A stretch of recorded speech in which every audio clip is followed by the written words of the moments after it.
오늘은 우리 머리카락이 모발이 어떤 경우에 가늘어지는지, 가늘어진 모발들을 또 어떻게 하면 굵게 만들 수 있는지에 대해서 이야기를 할 건데, 탈모라고 하면 모발이 빠지는 거에만 집중하라는 경향이 있는데, 빠지는 것보다는 가늘어지는 게 훨씬 더 탈모에 치명적이에요. 그래서 탈모 치료를 하시는 분들 중에서도 내가 이 치료 효과가 있구나 라고 체감을 할 때가 언제냐면, 가늘어졌던 모발이 다시 굵어지면서 효과를 체감하게 돼요. 그리고 실제로 이 모발의 개수가 회복되는 것, 빠진 모발이 다시 나는 그 시간보다는 얇아졌던 모발이 다시 굵어지는 시간이 훨씬 더 빠르기 때문에 빨리 모발을 굵게 만들고, 그래서 내가 나아지고 있구나 라는 느낌, 긍정적인 느낌을 가지고 치료에 임해야 예후가 좋아요. 그러니까 선순환을 돌 수 있다는 거죠. 그래서 이 영상을 보시는 여러분들은 모발을 굵게 만드는 방법을 잘 알고 계셔야 돼요.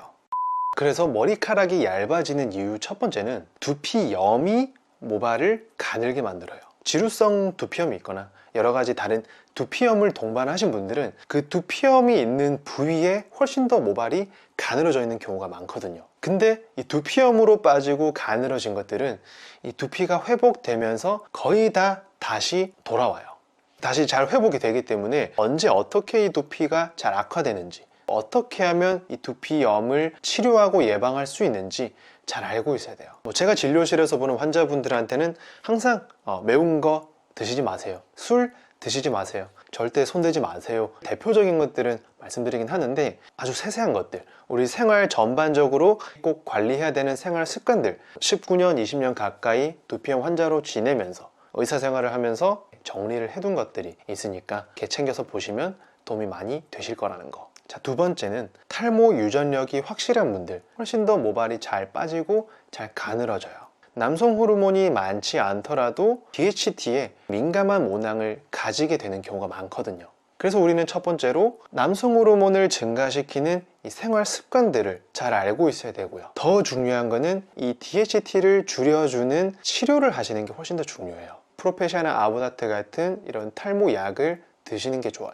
여성분들 같은 경우는 탈모약을 먹는 게 좀 위험할 수가 있기 때문에 엘크라넬이라거나 미녹시딜을 동반하는 게 굉장히 중요해요. 또 생활적인 측면에서 식이 습관으로는 검정콩이라거나 검정깨, 이런 블랙 선식들, 콩류가 도움이 되고요. 달걀, 석류, 여성 호르몬에 도움이 될 수 있는 것들도 챙겨 드시면 도움이 될 수 있어요. 자, 그리고 정신적인 스트레스, 이렇게 만성적이고 심한 정신적인 스트레스가 두피랑 피부로 가는 혈류도 줄어들게 만들어요. 두피로 가는 혈류가 줄어들게 되면 두피 전반적인 면역력도 떨어지면서 두피염도 또 잘 생기게 되고요. 모발도 잘 빠지게 되고 가늘어지게 되는 거죠. 모발이 성장하는 속도도 느려지게 되고요. 그래서 모낭을 비롯한 두피 전반적인 이런 세포들이 영양소, 산소를 잘 못 받으니까 같은 맥락으로 다이어트도 탈모에 굉장히 안 좋은 영향, 악화 요인이 될 수 있다는 거죠. 그래서 이런 요인들을 개선시키기 위해서는 미녹시딜은 꼭 동반을 하시는 게 좋고요. 그리고 이런 저출력 레이저 기기도 도움이 될 수 있고, 비타민 B군들, 맥주 효모, 케라틴, 시스테인, 아연, 비타민 D, 여성분들 같은 경우는 또 철분 같은 것도 도움이 될 수 있어요. 그리고 의약품으로 분류가 되는 판시딜, 판토가 같은 것들 도움이 될 수 있다는 거. 이런 영양소들 관련해서도 올려둔 것들이 많이 있으니까 도움이 또 많이 되실 거예요. 그리고 이거는 제 개인적인 뇌피셜인데, 저는 항상 아침에 일어나서 따뜻한 물로 샤워를 하면서 머리를 감아요. 이 뒷목에 따뜻한 물을 맞으면서 몇십 초 이렇게 명상을 하는 습관이 있는데, 저는 이런 루틴을 꼭 지키는 날이면 모발이 좀 더 힘이 붙는다고 해야 되나?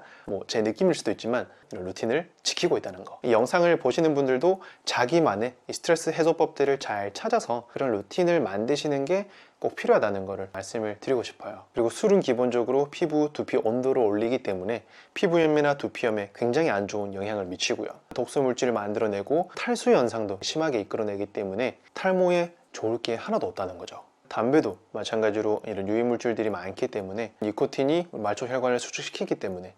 다섯 번째로는 약물 부작용이 모발을 가늘게 만들고 빠지게 만들 수 있어요. 여드름 약으로 유명한 로아큐탄이라는 약을 제가 고등학교 2학년 때 복용을 한 3년 정도 했었고요. 그리고 25살 때 한 2주 정도 복용한 경험이 있는데, 저는 이 약을 복용할 때마다 실처럼 모발이 가늘어졌고요. 빠지는 모발도 굉장히 많아졌었어요. 이 이소티논이라는 약이 피지를 억제해주는 약이거든요. 그래서 부작용을 보면 우리 몸의 점막이라는 점막은 다 건조하게 만들어버리는 특징이 있는데, 제 생각에는 모발로 가는 이 혈류도 다 말려버리는 게 아닌가, 그런 생각이 들더라고요. 저는 실제로 이 약을 먹고 허리띠 위로는 생선 비늘처럼 각질이 떨어지는 모공 각화증까지 굉장히 심한 부작용이 왔었거든요. 일시적이거나 영구적인 그런 탈모를 유발할 수도 있고, 그리고 이소티논에 더불어서 항생제라거나 항우울제, 항간질제 이런 약들의 장기 복용도 탈모를 유발할 수 있다는 거. 그리고 우리가 흔히 먹는 탈모약 프로페시아랑 아부다트, 탈모에 기본적으로 효과가 좋은 약이긴 하지만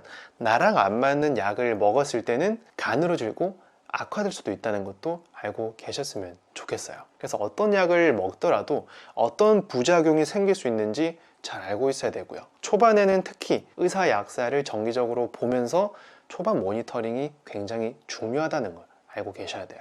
영상에서는 모발의 개수를 회복하는 것보다 모발을 굵게 만드는 게 왜 훨씬 더 중요한지 말씀드렸고요. 어떤 경우에 모발이 가늘어지는지, 그리고 어떻게 하면 모발을 굵게 만들 수 있는지 조금 자세하게 알려드렸어요. 이 짧은 영상에서 다 다루지 못한 내용도 너무 많지만 채널에 여러 가지 영상들로 하나하나 자세하게 정리를 해놨으니까 필요하신 분들은 꼭 보시고 행동으로 꼭 옮겨 보셨으면 좋겠어요. 저는 다음 영상에서 또 인사드릴게요. 감사합니다.